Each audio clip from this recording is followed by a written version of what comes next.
அந்த மருந்துகளை வாழை தூரில் மட்டும் 4 தடவை அபிமான்ங்கிற மருந்தை நான் கொடுத்து வந்திருக்கேன். அது நல்ல வளர்ச்சி. அந்த அபிமான் வந்து கொடுத்ததுக்கப்புறம் வாழையில் இந்த வேர்பூச்சிகள் வராதபடி அது நல்ல அது வளர்ச்சி அடைஞ்சது. வாழை நல்ல செழிப்பாக வளர்ச்சி அடைந்து வந்தது. அதனால் 4 தடவை அவங்க சொன்னபடி அது கொடுக்க சொன்னாங்க. கடந்த முறை இதே ரகத்தில் நான் மலையத்தை பயிரிட்டிருந்தேன். கிட்டத்தட்ட 3 சிப்பு தான் வந்துடுது. இந்த இடம் பாருங்கள், இந்த வாழை மரம் இந்த டானிக்கெல்லாம் நான் ஆர்கானிக் டானிக்கு ஏபிக்கு ஸ்ப்ரே பண்ணதுக்கப்புறம் அந்த அடுத்தது 6 சீப்பு வச்சுருக்கு. பாருங்கள், என்னுடைய சீப்பை பாருங்கள், இந்த வாழைத்தட்டத்தில் 6 சீப்பு வச்சுருக்கு. போன தடவை 3 சீப்பு தான் இருக்கும். காயுடைய எண்ணிக்கை கூட ரொம்ப கம்மியாக இருக்கும். இந்த இடம் 6 சீப்பு இருக்குது. தரமும் நல்லா இருக்குது. காயுடைய தரமும் எண்ணிக்கையும் அதிகமாக இருக்குது. நான் நினைக்கிறேன் அடுத்த தடவை நம்ம இதை போட்டோம்னா ஆரம்பத்தில் இன்னும் சரியான முறையில் வச்சோம்னா 7 சீப்பு வரைக்கும் வரலாம்னு சொல்லி நான் நினைக்கிறேன். அடுத்த முறை விவசாயம் பண்ணதில் ஆரம்பத்தில் அவங்ககிட்ட கேட்டு வைக்கலான்னு பிளான் பண்ணியிருக்கிறேன். வணக்கம், என்னுடைய பெயர் டேவிட் ராஜ். தூத்துக்குடி மாவட்டம் குமாரகிரி கிராமம் கூட்டாம்பள்ளியில் நான் வசித்து வருகிறேன். நான் இப்போ சுமார் ஒரு 15 வருடமாக வாழை விவசாயம் பண்ணி கொண்டு இருக்கிறேன். என்னுடைய சொந்த விவசாயமே ஒரு 2.5 ஏக்கர் இருக்குது. இந்த 2.5 ஏக்கரில் விவசாயம் பண்ணி வருகிறேன். இந்த தடவை என்னுடைய தோப்பில் ஒரு 1 ஏக்கரில் மலையத்தின் வாழை போட்டிருக்கேன். கிட்டத்தட்ட இது இப்போது 10வது மாதம் ஆரம்பிச்சிருக்கு. வாழை போட்டு இதுவரை 10 மாதம் ஆகிருக்கு. இந்த ஏரியா சுமார் கொஞ்சம் சால்ட்டு கண்டென்ட் இருக்கும் ஏரியா தான் இந்த ஏரியா. இது நாங்கள் ஆரம்பத்திலே நல்ல சாண உரங்கள்லாம் வச்சு கன்று போடும்போது சாண உரங்கள் வைப்போம்.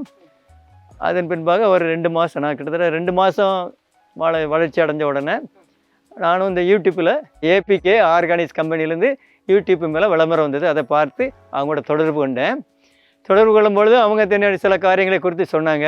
வாழையுடைய வளர்ச்சி இப்போ எப்படி எத்தனை மாதம் ஆயிருக்குன்னு சொன்னாங்க. 3 மாதம் ஆனோடனே எனக்கு மருந்துகள் கொடுக்க சொல்லி இதெல்லாம் சொல்லி கொடுத்தாங்க. இந்த 3வது மாதத்திலிருந்து இந்த 10வது மாதம் வரைக்கும் அந்த மருந்துகளை வாழை தூரில் மட்டும் அபிமான்ங்கிற மருந்தை நான் கொடுத்து வந்திருக்கேன்.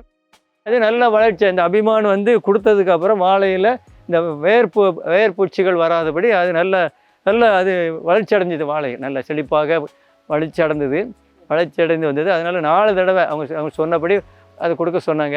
அது வந்து கொடுக்கறதுல 100 லிட்டர் தண்ணியில் 1 லிட்டரு மருந்தை கலக்கி ஒரு பெரிய ட்ரம்மில் 100 லிட்டர் தண்ணி எடுத்து இது 1 லிட்டர் அதில் கலக்கி எடுத்துகிட்டு ஒவ்வொரு வேர்லையும் வாழை சுற்றி அதை ஊற்றி வந்தேன். அது ஊற்றுனதுக்கப்புறம் அதனுடைய வளர்ச்சி கிட்டத்தட்ட ஒரு வாரத்தில் நல்லா இருந்தது. ஒரு வருஷம் நல்ல வளர்ச்சியை பார்த்தோன்னே திரும்பவும் அவங்க சொன்னபடி 15 நாள் கழிச்சு மறுபடியும் கொடுத்தேன். வாழைக்கறி கொடுத்து வரும்போது நல்லா செழிப்பாக வந்தது. இப்போ கிட்டத்தட்ட கொலை தள்ளுற சீசனுக்கு வந்துட்டு புதியாகி கொலையை வந்துகிட்டு இருக்குது. கிட்டத்தட்ட 10 மாதம் இப்போ ஸ்டார்டிங் ஆகிருக்கு. இன்னும் கிட்டத்தட்ட ஒரு 2 மாதத்தில் அறுவடை ஆகிரும். அபிமான் கொடுத்ததுக்கப்புறம் ஆர்பிக்ஸ்ன்னு சொல்லி ஒரு டானிக்கை ரெக்கமெண்ட் பண்ணாங்க.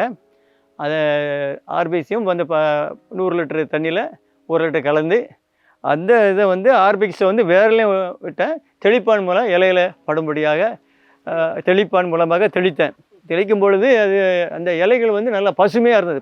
பச்சை பச்சைன்னு சொல்லி பசுமையாக வந்தது. இந்த ஆர்பிக்ஸும் நான் 2 முறை கொடுத்தேன். இந்த வளர்ச்சியில் அந்த 3 அதை கொடுத்து 4 தடவை அது கொடுத்ததுக்கப்புறம் அதுக்கப்புறம் ஆர்பிக்ஸ் 2 தடவை கொடுத்த இலைகள் நல்லா பச்சை சேவையில் வந்தது. எந்த விதமான கருகள் இல்லாதபடி நல்லபடியாக செழித்து வளர்ந்தது.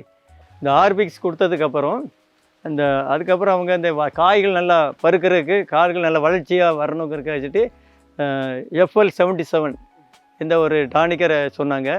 அதையும் வாங்கி 2 தடவை அதுவும் இந்த வாழை புதிய இந்த வாழையில் மேலே இலை மட்டத்தில் தெளிப்பான் மூலமாக தெளித்தேன்.